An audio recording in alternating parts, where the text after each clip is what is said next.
Gee, it's been a long time since I've talked to you, Mike. I would like to go back. This is probably unusual. 2 games. The Widener game, the 31-28. In my opinion, maybe one of the best coaching jobs you did. You know, you can do a good coaching job and win, but to bring that team back and to not panic, and I guess it shows a number of things, the character of the team, and what was the difference in that first and second half? Well, we made a lot of mistakes in the first half, John, and you know, the punt return for a touchdown was a group effort. The second return that got them the ball in the 9 was a group effort. You know, and those had a significant impact on things.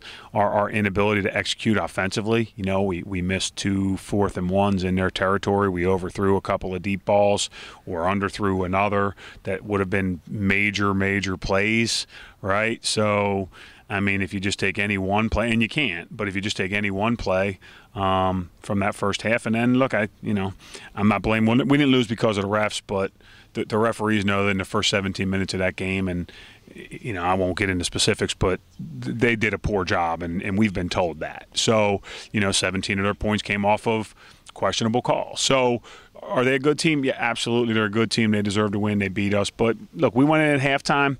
I wanted to be mad at our team. I wasn't very happy, but our players were saying all the right things, and so we just talked about making it 31-7, which we did, and then we continued to kind of move on, and we're fortunate enough to have the ball when the game ended, but we just ran out of time. But our league is too good.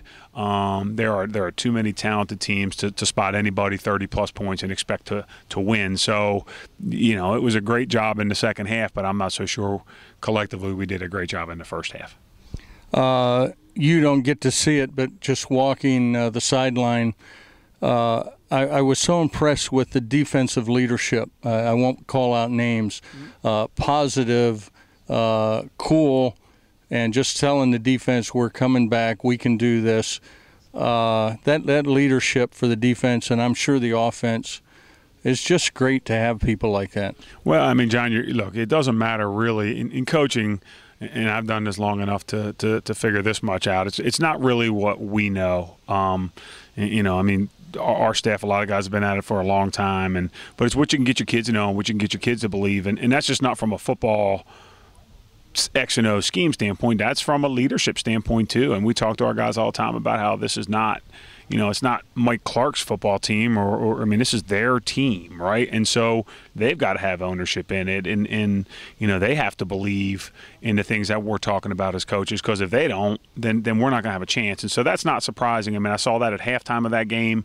You know, I continue to see it on both sides of the ball now. You know, we have some good talent, and you know, you just have to make sure that the leaders on our team continue to, you know, to monitor things and to, you know, to challenge their teammates to ensure that you know, we continue to get the most out of our ability. Yeah, and that leadership carried over in the Albright game. Albright came in here with, I think, I mean, they were averaging 48 points a game. And not light teams either, and to shut them down like the defense did, and the offense seemed to be clicking very well. Well, we defensively we played a phenomenal game. I mean, offensively we struggled. Both sides did. Those are tough conditions to play in, and you know, I think the offense has an advantage in terms of assignment and where they're going. But like once. It's hard to adjust in those conditions. And so, you know, defensively, our guys just, I mean, we played great coverage. Both teams struggled to run the football, which made them a little bit more one-dimensional. And then, you know, our ability to cover their guys in those conditions ultimately was the difference in the game. Allowed us to force a couple turnovers. I mean, the play by Kabongo just before the half was major, huge in terms of the outcome of the game. And then, you know, obviously Ryan's touchdown, it was a great strip by Anthony, and then Ryan picks the ball up and, you know, it makes it a 4-score game. So, I mean, that was we were outstanding defensively. You know, on offense, we did some okay things. I mean, we took advantage of field position when we had it, but neither team really lined up all day and drove the football. I mean, if you look at, other than the kickoff return, all of the scoring drives on the day were in the short side of the field, but I'm just happy with the result. I was talking to Zach Klinger before you here a little bit earlier. You know, sometimes Zach gets credit for wide receivers not finishing their routes and stuff like that. I noticed some players stopped it short. If they would have kept running, they probably would have had a big gainer. That's tough to teach, isn't it? Well, you know, John, there's a lot of things that go into it. I mean, we overthrew Matt Atkinson on a one deep ball, you know, where we got a little bit of heat, and Zach never really got a chance to set his feet, so he threw the ball on a run. Yeah, there's a lot of things that look, we're inexperienced at receiver, and we're more experienced at quarterback, but you know, you're playing a junior and two sophomores. You know, Warren as a sophomore is the most experienced guy in terms of playing time. So you just, you know, we've been here since the middle of August, but we still got some work to do in terms of our passing game and really offensively. So but the good news is we haven't maxed out. You know, we think there's a lot of talent on offense, some really skilled players, and hopefully we'll continue to improve in all phases, but especially on offense. Kings had a rough weekend last weekend. Widener beat them pretty handily, but knowing Kings, that's always a physical game over there, and one you can't take lightly. And we struggled a couple years ago and just barely pulled that game out. What do you tell these guys? We tell them that I mean, all the things you just mentioned.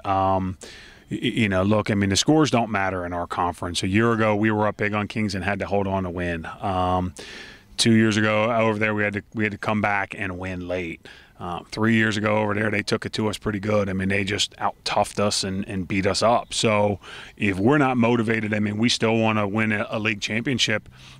Any margin for error we had, John, in terms of a championship went away with the Widener loss. So we have to win this weekend. I mean, there's no other way. So if we have the leadership that we just talked about a little while ago, then we shouldn't have a problem staying focused regardless of the weather, you know, or the bus trip over there or the past. I mean, this 2011 is a brand new start, and you know, we think we have that leadership, and hopefully we'll be focused and ready to go at 1 o'clock on Saturday afternoon.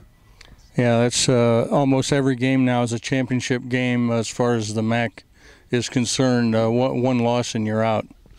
Yeah, I mean, just about. I mean, I don't know that 2 losses gets it done. I mean, obviously us and Albright and Widener all have a loss. You know, I think that Wilkes has a league loss at this point, if I'm not mistaken, or maybe not. You know, Lebanon Valley is a good team. Obviously, Delaware Valley is very good and hasn't lost in the league. So, you know, could you win it with one? Well, we believe the answer to that has to be yes. So, but I don't know if 2 gets it done. So, you know, we're just going to do our best to continue to win 1 week at a time. Well, interesting conference the MAC is, and good luck Saturday, and we'll be over there watching. I'm looking forward to it, John. Thank you very much. Thanks, Mike. Yep. Appreciate it, John.